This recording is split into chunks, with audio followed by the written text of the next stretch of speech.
हळद रुसली कुंकू हसले या मालिकेच्या आजच्या भागाचे अपडेट पाहूया आपल्या या व्हिडिओमध्ये। तर आपण आता पाहत होतो की कृष्णाला बाळजाबाईंनी आणि मैनावतीने दूध उतवून घालवायला सांगितलं होतं, पण कृष्णाने दूध उतवलेलं नसतं, तिने फक्त दूध तापवलेलं असतं। मैनावती म्हणते, अगं अगं दूध तापवायचं नव्हतं, उतवायचं होतं, नवीन कारभारीन दूध उतवून घालवते, तुझं काय हे? भाई बाळजाबाई, तुमची नवी सून काही धड वाटत नाही बाई।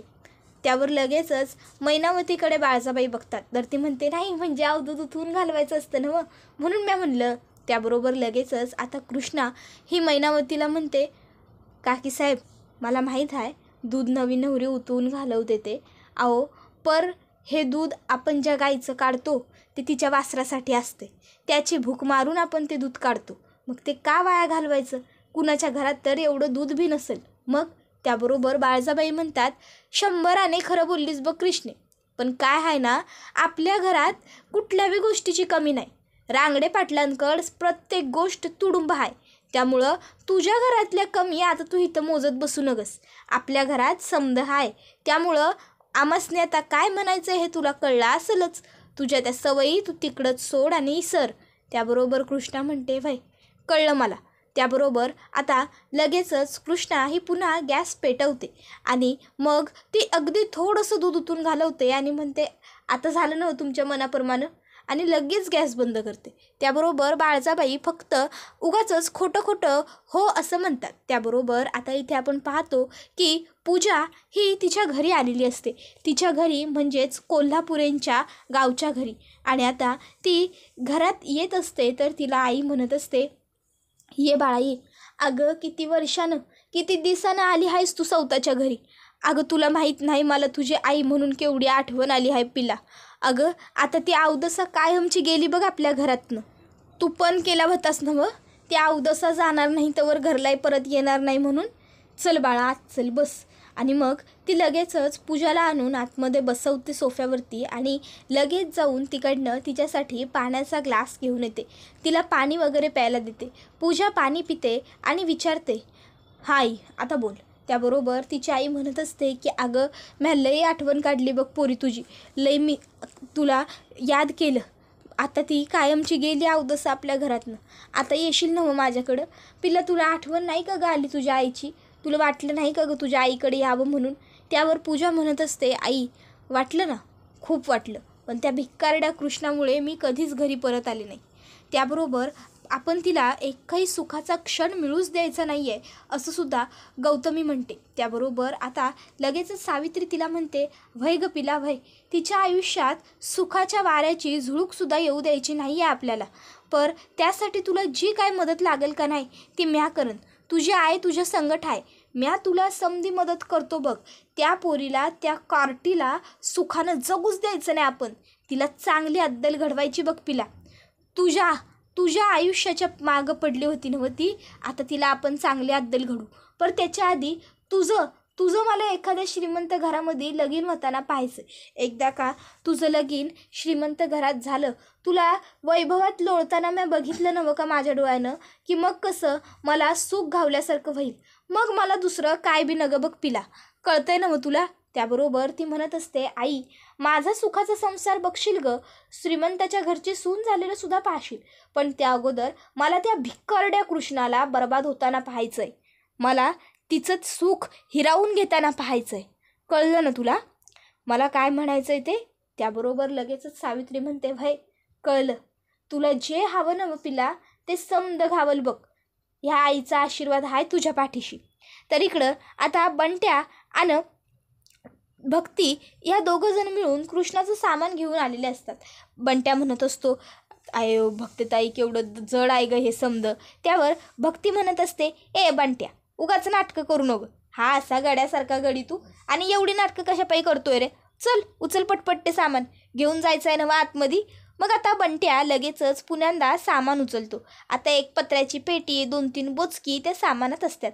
इतक्यात तिथं मैनावती येते आणि त्या दोघांना बी म्हणते, अरे थांबा थांबा थांबा थांबा, ह्यो काय कचरा घेऊन आमच्या बंगल्यात यायला लागलाय रे? त्याबरोबर लगेचच आता इकडं बंट्या सांगायला लागतो, अहो काकी साहेब ह्यो कचरा नाही, हे आमच्या कृष्णीचं सामान आहे, कृष्णीच्या वापरायच्या वस्तू का तिच्या आठवणी ह्या समध्या गोष्टी आहेत बघा याच्यात, त्यावर मैनावती म्हणते, वै का, मला वाटलं होतं रुकवत बिकवत आणलं का काय हे असलं. बरं, तुमच्या कृष्णीला घेतलंय ना व आमच्या घरात, तेच लय झालं. तिच्या या वस्तू आणि तिच्या या आठवणी काय बी न गाय, समजलं ना व. आल्या पावली माघारी घेऊन जायचं हे समज. अजिबात आमच्या बंगल्यात या वस्तू का आणायच्या नाही, कळलं ना व. एवढं बोलून मैनावती तिकडनं जाते. भक्तिताई मागून हाक मारत असते, आऊ काकीसाहेब ऐका, आऊ काकीसाहेब थांबा की, काकीसाहेब. पण काकी काही थांबत नाही, ती तिकडनं निघूनच जाते. आता काकीचा हा व्यवहार बघून बंट्याला तर प्रश्नच पडतो. आपल्या कृष्णेचा निभाव लागल ना व तायडे या घरात, असा तो भक्तीला प्रश्न बी विचारतो. आता भक्ती काही बोलत नसते. त्यावर तो म्हणतो, एवढ्या मोठ्या घरात आपली कृष्णी कशी राहील, कसं होईल ग तिचं. त्याबरोबर लगेचच आता तिला काय बी होणार नाही आणि तिचा संसार बी चांगला सुखाचा होईल. बाळजाबाई आहेत नवं, बाळजाबाईंच्या छत्रछायेखाली आपली कृष्णी सुखात संसार करेल, असं आता भक्ती म्हणते. तर दुसरीकडं रात्रीच्या वेळी जयकांत हा तुडुंब फीस दारू पीत बसलेला असतो आणि आता तो कृष्णीच्या हळदीचे फोटो बघतो आणि त्या फोटोवरनं हात फिरवत म्हणत असतो, कृष्णे, तुला काय वाटलं होतं म्या तुझा नाद सोडून दिला. अरे हाड, या जयकांतने एकदा का कुणाचा नाद केला नवं तर इतक्या सहजासहजी सोडत नाही. आणि तुझा नाद तर शक्यच नाही ग. इतकी दिवस आपण एकमेकापासून लांब लांब राहत होतो, पण आता आपण दोघं भी एका घरात आणि एका छताखाली राहणार आहोत. एक ना एक दिवस तरी असा नक्की येणार की त्या दिवशी फक्त तू आणि मी, आपण दोघंच घरात उरणार. आणि मग त्यावेळी मी असं म्हणत तो कृष्णाचा फोटो चुरगळतो आणि त्याचा मुका घेतो आणि म्हणतो, अतिप्रचंड येगानं करणार. त्याबरोबर आता कृष्णा ही बाल्कनीत उभी असते. इतक्यात तिकडे भक्तिताई येते आणि म्हणत असते, कृष्णी, तुझी चुलतचा सासू आहे का नाही, ती लईच कजाकबाई आहे बघ. त्याबरोबर आता लगेचच कृष्णा जरा आजूबाजूला बघते आणि भक्तीला म्हणते, ए भावा, काय झालं, असं कशा पाय बोलायला लागल्यास, त्या तुला काय बोलल्या, काय झालंय, काय बोल की ग, काय बोलल्या काय त्या. त्याबरोबर लगेचच आता भक्ती म्हणायला लागते, अगं तुझ्यासाठी त्या मला काय बोलल्या जरी ना तरी बी मी सहन करू शकतो, ऐकून घेईन ग त्यांचं. पण तुला काय बोलल्या नव्ह त्या तर नाही आवडायचं मला. आणि व्हय, आता तुझं लगीन झालंय, ह्या गोष्टीचं जरा भान ठेव. घरात भांड्याला भांडं लागतं, वादाला वाद बी वाढतो, ईशेला ईशे बी चढतो. पर बाईच्या जातीनं समजून घ्यायचं असतं, सबुरीनं वागायचं असतं, डोकं थंड ठेवायचं असतं, समजलं ना व. कृष्णा म्हणते, व्हय कळलं. त्यावर भक्ती पुढं म्हणत असते, खरं तर हे समज तुला आपल्या आईनं सांगाय हवं होतं, पर आपली आई असो, मी सांगतोय ना व, माझा आई संसार सुखाचा कर, कुणाला काय हवं न ग समज बघ, माणसांची मनं जपाय शिक, तडा भांडाय शिकू नको, कळायलंय ना व म्या काय म्हणालो येतोय. त्याबरोबर लगेचच पुढे ती म्हणत असते, आणि वय ह्या समद्यात सौताची काळजी घ्या बी विसरू नगस हा, सौताला बी जप, कळायलंय ना व. म्या काय म्हणायलो तो का समज डोक्यावरनंच जायलंय. त्याबरोबर कृष्णा म्हणत असते, व्हय ग, समजलं की समज. त्यावर पुढं भक्ती म्हणते, समज चांगलं होईल बघ कृष्ण तुझ्या आयुष्यात, मला हवं होतं ना व, अगदी तसं सासर गावलंय बघ तुला, मला तुझ्यासाठी असंच सासर शोधायचं होतं. त्याबरोबर कृष्णा म्हणत असते, व्हय सासूबाई, कळलं समज मला. त्याबरोबर आता कृष्णा हसायला लागते. तर लगेचच भक्ती कृष्णाचा कान पकडते आणि म्हणत असते, काय गे, माझी गंमत करायला लागलीस वय ग शाने, ही तर मी तुला समजवायलोय आणि तुला मस्करी वाटायला काय समजायची. त्याबरोबर कृष्णा म्हणते, अगं तसं नाही भावा, पण किती काळजी करशीला, होईल की समज ठीक, मी आहे ना व. त्याबरोबर भक्ती म्हणते, आणखीन एक महत्त्वाचं, आता ह्यो म्या हाय शब्द बंद कर जरा, आणि जरा आता सासरी लक्ष द्यायला लाग. हे बघ, आता माहेर नंतर, पहिलं सासर हे तुझं घर आहे. आता माझं माहेर, माझं घर करत राहू नगस इथं, समजलं ना व. कृष्णा म्हणते, व्हय भावा. त्याबरोबर भक्ती म्हणते, आता जा की, दुष्यंतदाजीसनी काय हवं नको काय विचार, आता वाट बघत असतील ते तुझी खोलीत. कृष्णा म्हणते, भावा काय पण. त्याबरोबर भक्ती म्हणते, काय पण नाही, जा. त्यावरती म्हणते, मी आलो जाऊन. त्यावर भक्ती म्हणते, आता येऊ नको, आता तिकडेच जा. आणि मग दोघी बहिणी हसतात. त्याबरोबर इथे आता दुष्यंत हा त्याच्या खोलीमध्ये चिडचिड करत असतो, कारण गौतमी सतत त्याला फोन करत असते आणि ही गोष्ट त्याला इरिटेट होत असते, त्याला आता आवडत नसते गौतमीने सतत त्याला फोन करणं. इतक्यात तो त्याचं लॅपटॉप ड्रॉवरमधलं घेतो आणि लॅपटॉप सुरू करतो. आता त्या लॅपटॉपच्या ड्रॉवर ड्रॉवरमध्ये सुद्धा गौतमीचे खूप सारे फोटो असतात. तो त्याचा लॅपटॉप उघडतो तर त्याचं फ्रंट पेजसुद्धा गौतमीच्याच फोटोचं असतं. आणि आता तो म्हणत असतो की आय हेट यू गौतमी. तू माझ्या आयुष्यात खूप वाईट गोष्टी घडवल्यास. माझं फ्युचर आणि माझं प्रेझेंट सगळं खराब केलं आहेस तू. इतक्यात कृष्णा त्या ठिकाणी येते आणि कृष्णाच्या हाताने चुकून एक फ्लॉवर पॉट पडतो. त्याबरोबर दुष्यंत पटकन त्याचा लॅपटॉप बंद करतो आणि खोलीत आलेल्या कृष्णाला जरा रागातच विचारतो, तू इथे काय करतेस? कशाला आली आहेस इथे परत? त्याबरोबर कृष्णा सांगत असते, आहो ते म्या तुमासनीच बघायला आलेलो. म्हणजे तुमासनी काय हवं आहे काय नगं आहे ते विचारा आलेलो. काय हवं आहे काय तुमासनी? त्याबरोबर आता कृष्णाने असं विचारल्यावर दुष्यंत हा नाही काही नको आहे असं म्हणतो. तर कृष्णा म्हणते, आणि अहो तुम्ही एवढं घाबरलेलं काय वाटायला आहे? काही झालं आहे काय म्हणजे घाबरण्यालायक? त्याबरोबर दुष्यंत म्हणतो, नाही तसं काही नाही झालेलं. मी कशाला घाबरू? मी काही घाबरलेलो वगैरे नाही आहे. आता गौतमी दुष्यंतच्या फोनवर फोन करते. दुष्यंत कट करतो आणि कृष्णाला म्हणतो, मला काही नको आहे, तू ये. इतक्यात पुन्हा त्याचा फोन वाजतो. दुष्यंत पुन्हा कट करतो, पुन्हा फोन वाजतो, पुन्हा कट करतो. 3-4 वेळा हात शिरस्ता पूर्ण होतो. मग कृष्णा दुष्यंतला म्हणते, तुमचा फोन वाजायला आहे, काही कामाचा असू शकतं की? त्याबरोबर आता दुष्यंत हा कृष्णाकडे बघायला लागतो. फोन उचलतो आणि फोनवर बोलण्यासाठी अगदी तडातड पटकन तिकडनं बाहेर निघून जातो. आता कृष्णा मागं दुष्यंतला हाकसुद्धा मारते की आहोस, पण दुष्यंत काही थांबत नाही तिच्या आहो बोलण्यावरती. कृष्णा विचार करते, यासनी काय झालं? ह्या असे अचानक कित्याक निघून गेले? काय झालं असेल? जाऊ दे, काही कामाचं टेन्शन असेल, उगाच कशाला विचार करू. इतक्यात तिच्या लक्षात येतं की आपण बास पाडलाय. मग कृष्णा पटकन जाते आणि तिने जो काही फ्लॉवर पॉट पाडलेला असतो तो लगेचच तिकडे उचलून वगैरे ठेवते. आता तो फ्लॉवर पॉट ती उचलत असतानाच तिचं लक्ष दुष्यंतच्या ड्रॉवरकडे जातं आणि तिच्या लक्षात येतं की अरे कप्पा तर उघडाच राहिला आहे की. मग कृष्णा आता तो लगेचच कप्पा बंद करण्यासाठी पुढं येत असते.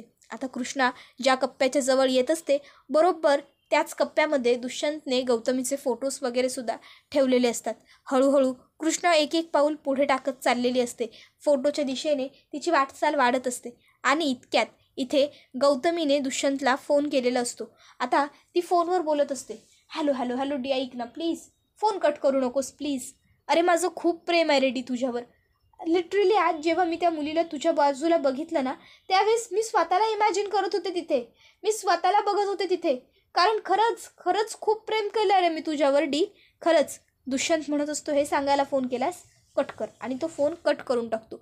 आता दुष्यंत जसाच इकडे फोन कट करतो गौतमी म्हणायला लागते, डी आत्ता जरी तू काही बोलत नसलास ना तरीही मला पूर्ण खात्री आहे, मला ही गोष्ट व्यवस्थित पुरेपूर माहिती आहे की तुझं माझ्यावर आजही तेवढंच प्रेम आहे.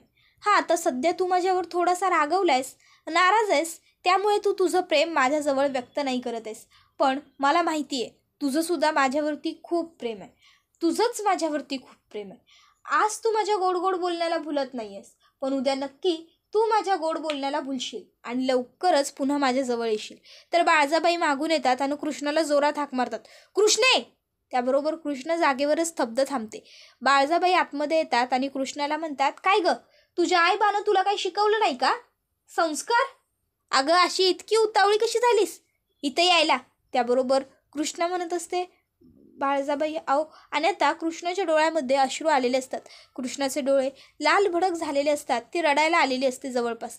त्यावर बाळजाबाई लगेचच स्वतःचं खोटं सावरून घेत म्हणतात, अगं कृष्णे, लगेच कुठं रडायल्यास? अगं मी गंमत केली तुझी.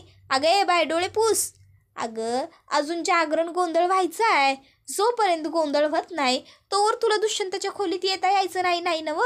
तुम्ही एकत्र नाही राहू शकत तोवर. एकदा का देवीचा जागरण गोंधळ झाला का मग तुम्हा दोघांनी काय गोंधळ घालायचा आहे तो तुम्ही घाला, पर तोवर जरा वेगळे राहा काय. त्यावर कृष्णा म्हणते, बाळजाबाई अव एक वेळेस म्या आसुडाचे फटके खाईन, पण तुमचा राग नाही उसून व्हायचा मला, खरं म्हणायलो म्या. बाळजाबाई लगेचच हसतात. त्याबरोबर कृष्ण म्हणते, माझं चुकलं, म्या इथं याया नगच होतं. त्याबरोबर दुसरीकडे आपण पाहतो की पूजा ही हातामध्ये माती घेते अंगणातली आणि म्हणत असते, आजपर्यंत मी माझं घर, माझं गाव, माझी नाती, माझी माणसं, माझं अंगण, माझी माती या सर्वापासून दूर राहिले त्या कृष्णामुळे, त्या भिक्कारडीमुळे. ती जोवर इथून जाणार नाही तोवर मी इथे येणार नाही असा मी पण केला होता आणि मग गेले होते. आज ती इकडनं गेली आहे आणि मी इथे परत आली. त्यामुळे ह्याच अंगणातल्या मातीची शपथ घेऊन सांगते की नाही जर त्या कृष्णाला पुन्हा भिकारडी बनवली, तिचं सगळं वैभव हिसकावून घेतलं ना, तर नाव नाही सांगणार पूजा कोल्हापुरे म्हणून. बघच मी नाही त्या कृष्णाला चांगली अद्दल घडवली तर. दुसरीकडे आता कृष्णा आणि भक्ती ह्या बाळजाबाईंच्या खोलीमध्ये बाळजाबाईंचं अंथरूण व्यवस्थित सरळ करत असतात. तर भक्ती म्हणत असते, वाह केवढं भारी अंथरूण आहे ग बाळजाबाईंचं. बाळजाबाईंना काही गाढ झोप लागत असेल ना या हातरुणावर. मला तर बाई लय भारी वाटले हे हातरून, छान आहे ना व. त्यावर कृष्णावर पण म्हणत असते, भाई भारी आहे की. इतक्यात बाळजाबाई तिकडे आलेले असतात आणि बाळजाबाई म्हणतात, अगं भक्ती कृष्णा पोरीनो काय करताय तुम्ही. अगं भक्ती ही कामं तू कशापायी करायलास, ही कामं करायला गडी माणसं आहेत की आपल्याकडं. त्यावर भक्ती आनंदाने म्हणते, अहो बाळजाबाई आता हे माझ्या बहिणीचं सासर झालं, मग आता मी इथं कामं करायला कसली आली हरकत. त्यावर लगेचच बाळजाबाई म्हणतात, अगं भाई की हे तुझ्या बहिणीचं सासर आहे, तू इथं हक्कानं अगदी स्वतःचं घर असल्याप्रमाणे कामं करू शकतेस, पण तुला करायची गरज नाही बाळा. कशाला उगं तू कामं करायला लागल्यास. गडी माणसं आहेत ना ती घेताल की बघून ह्या समध्या कामांचं काय करायचं ते. तू निवांत आल्यास ना निवांत राहा. बरं चला आता झोपून घेऊ आपण. तुम्ही दोघी एक काम करा, तुम्ही वरती पलंगावर झोपा. त्याबरोबर भक्ती म्हणते, चालतंय बाळजाबाई. त्यावर कृष्ण म्हणते, अरे बाळजाबाई तुम्ही कुठं झोपतायसा. बाळजा म्हणते, हे काय इथं तुमच्याजवळ खाली झोपायलोय म्या. त्याबरोबर कृष्ण म्हणते, काय तुम्ही खाली. अहो नाही नाही नाही बाळजाबाई तुम्ही वरच झोपा, म्या झोपतो की खाली, मला सवय आहे खाली झोपायची. तर इकडे भक्ती पूजा ही सावित्रीच्या मांडीवरती डोकं ठेवून झोपलेली असते. सावित्री तिला म्हणत असते, बाळा अगं एवढी वर्ष कशी राहिलीस ग माझ्यापासून दूर. तुला तुझ्या या आईची याद नाही का ग आली. मला तुझी लई याद आली बघ. असं वाटायचं माझं पिलू कधी माझ्याजवळ येईल. माझ्या पिलाच्या सुंदर आयुष्याला त्या कृष्णाची नजर लागली. त्याबरोबर पुढं आता ती म्हणत असते की आई मी कधी नाही ग मिस केलं ह्या गावाला, कारण माझी स्वप्न खूप वेगळी आणि खूप मोठी आहेत ग. त्याबरोबर सावित्री म्हणत असते, वय ग वय माझ्या पिला, मला समद कळतंय बघ, तुझी समधी स्वप्न लवकरात लवकर पूर्ण होतील. तुला जे हवंय नवं ते समद घावल बघ. मला ठावं आहे नवं माझ्या पिलाचं समजत कसं चांगलं होईल. त्यावर ती म्हणत असते की हो ग खरंच सगळं तुझ्या मनाप्रमाणे होईल. त्यावर लगेचच आता आई तिला विचारते, पिला पण मला एक गोष्ट सांग बरं, मला सांग तुझ्यामध्ये आणि तुझ्या त्या राजकुमारामध्ये पुन्हा काही बोलणं झालं का ग. आणि तुमच्या दोघांमध्ये भांडण झालं कशावरनं. कशापायी तुझं तो राजकुमार माझ्या एवढं सुंदर लेकीला सोडून गेला ग. बोल की ग पिला, काय झालं होतं. तो राजकुमार तुला कशापायी सोडून गेला. पुन्यांदा तुमच्यात काही बोलणं झालं का. ए पिला बोल. त्याबरोबर भक्ती चिडते आणि म्हणते, आई तू जाऊन झोप बरं, मला काही नाही बोलायचं आता या विषयावर. सारखा सारखा तोच विषय नको, जा बरं. मग आता लगेच सावित्री तिकडनं निघून जाते. त्याबरोबर पूजा मनातल्या मनात म्हणत असते, हे सगळं त्या रहेजामुळे झालं. मूर्ख रहेजा, त्याने जर तोंड उघडलं नसतं ना तर हे सगळं घडलंच नसतं. आधी त्याची नोकरी सोडते आणि मग त्याच्याकडे बघते असा ती आता विचार करायला लागते. त्याबरोबर आता इथं कृष्णा बाळजाबाईंना म्हणते, बाळजाबाई अहो तुम्ही झोपावर. अहो आम्हा दोघीसनी बी खाली झोपायची कायमस्वरूपीची सवय आहे, आम्ही झोपतो खाली, काय बी हरकत नाही. त्यावर भक्तीसुद्धा म्हणते, वय वय बाळजाबाई कृष्णा अगदी बरोबर बोलायला बघा, अहो आम्हासनी सवय आहे खाली जमिनीवर झोपायची. बाळजाबाई म्हणते, तुम्ही काय ऐकायच्या नाहीत बघा माझं. ठीक आहे झोपा तुम्ही खालती. पोरीनो तुम्ही पण ना. आणि मनातल्या मनात म्हणत असते, खालीच झोपा झोपा खाली झोपा. खरं तर तुमची लायकी नाही माझ्या दारात उभं राहण्याची, पण आज तुम्हाला मी माझ्या खोलीत घेतलं. थोडे दिवस फक्त सहन करायचं आहे तुला मला कृष्णे. एकदा काही दिस आटपले की मग बघ तुझी कशी उचलबांगडी करतो ती म्या. तर इकडे भक्ती आणि कृष्णा ह्या दोघीजणी मात्र खाली अंथरूण घालायला सुरुवात करतात. दुसऱ्या दिवशी आता दुष्यंत आणि कृष्णाची हळद उतरवण्याचा प्रोग्राम पूर्ण होतो. त्यानंतर आता पाण्यामधून अंगठी शोधून काढायची असते. मैनावती सांगते, हे बघा ही अंगठी आता मी पाण्यात टाकायलोय. ही अंगठी जर तुला कृष्णा काढायची असेल तर काढायची, तेव्हाच तुझं राज्य या घरावर चालेल, कळलं का. आता इथं मनातल्या मनात लगेचच दुष्यंतचे वडील म्हणत असतात, ही अंगठी काही झालं तरी कृष्णीलाच भेटायला हवी, भेटल कृष्णीलाच. तर बाळजाबाई मनामध्ये म्हणत असतात की काही झालं तरी अंगठी दुष्यंतच्याच हातात यायला हवी. त्याबरोबर आता कृष्णाला अंगठी भेटणार की दुष्यंतला सापडणार याकडे सगळ्यांची नजर लागून राहिलेली असते. आणि हा व्हिडिओ इथेच संपतो. व्हिडिओ आवडला तर व्हिडिओला लाईक करा, चॅनलवर नवीन असाल तर चॅनलला सबस्क्राईब करा आणि बेल आयकॉन आठवणीने प्रेस करा, जेणेकरून तुम्हाला पुढच्या प्रत्येक व्हिडिओचं नोटिफिकेशन मिळत जाईल आणि सर्व व्हिडिओंचा आनंद हा अगदी उत्तम पद्धतीने घेता येईल. चला तर मग आजच्या पुरतं इथेच थांबूया. धन्यवाद.